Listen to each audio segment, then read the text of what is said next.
Mr. David Erickson is titled The Reading Club. The Reading Club, David Erickson.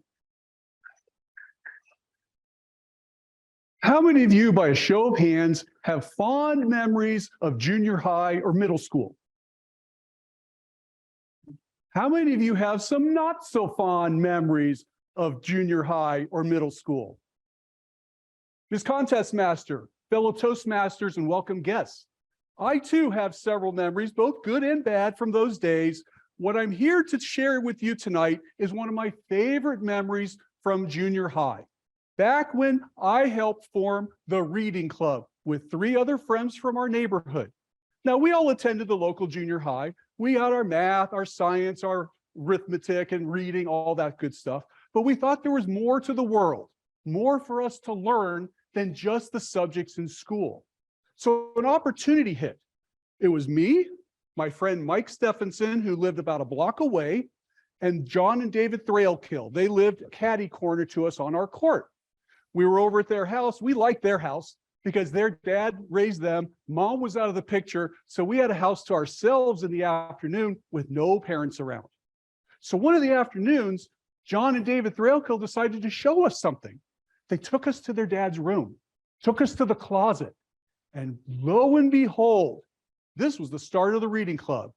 I still remember that stack about this high: Penthouse, Playboy, Hustler, all of the best reading materials of the day in the late 70s or mid 70s. We decided at that point to form the Reading Club, and there were several rules that applied to Reading Club. Rule number 1 in Reading Club is you don't talk about the Reading Club. Rule number 2 in the Reading Club is you really don't talk about the Reading Club.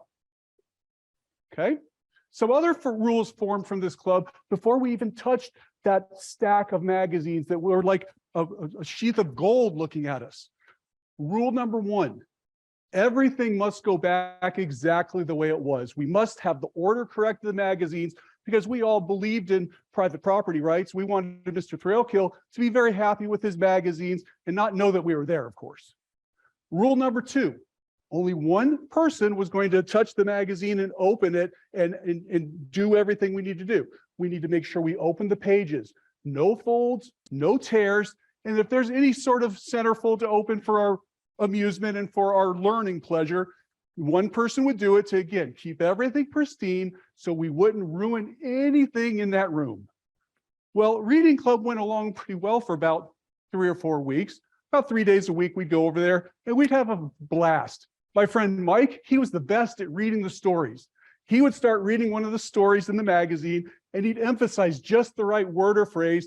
We'd be howling with laughter. We had a blast and we learned a lot too. So one day, Mike decided to forget the rules. You know that rule, don't talk about the Reading Club. Well, we're getting ready to go into the Reading Club. My little brother's there, Doug, 3 years younger. And Mike says, oh, let Doug come along to the Reading Club. It's no big deal. I said, no, you don't want him to come along. He's a narc. In our family, my brother had a medical condition and we called it diarrhea of the mouth. So he basically, if he heard it, he was going to say it and repeat it to someone else. Well, Mike was like, oh, don't worry about it. Bring him along. We can have him come to the club. So we go in the room, open it up. Mike starts reading. We're roaring with laughter. My brother turns, runs out of the house and runs home. Like, oh, great. This is going to be fun when I get home. So we finished the Reading Club that day like we normally did. Come home, open the door. My mom is laying on the couch. My little brother with his sitting on the couch, sitting on the floor with his back to the couch like an angel with my mom. I wanted to go up to him and I wanted to wring his neck. I wanted to kill him. I didn't say a word. I just wanted to walk to my room quietly so nobody else would hear me I didn't want to say a word. My mom blurts out, oh, so you like looking at pictures of naked women? She said that to me. I didn't say a word.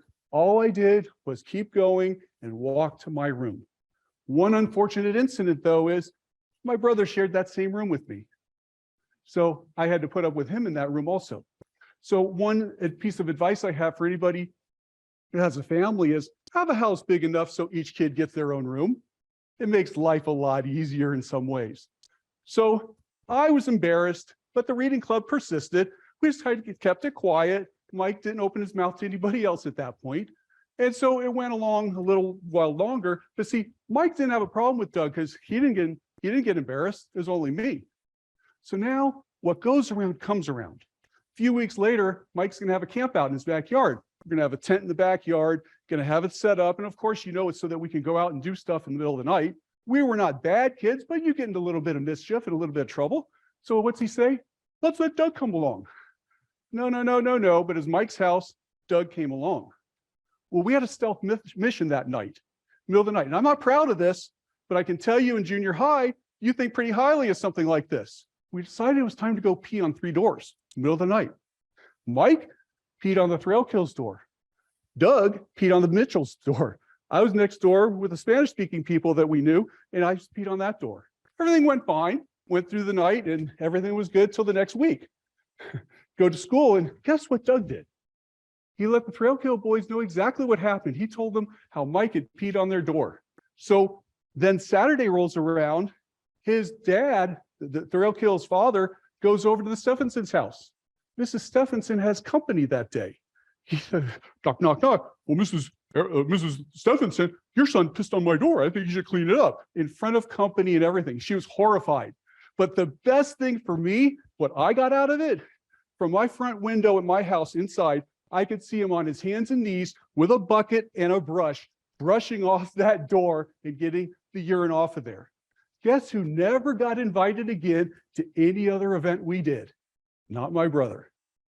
So now we're going to go back to 40, 45 years ago, and that question I never answered for my mom. Well, my mom's passed away now, but if I had to answer that question that she asked me about the reading club, what I would tell her is, yes, I did like looking at naked women back then. Yes, I still like looking at naked women, and I probably will till the day I die, all brought about by the reading club. Ms. Contest Master.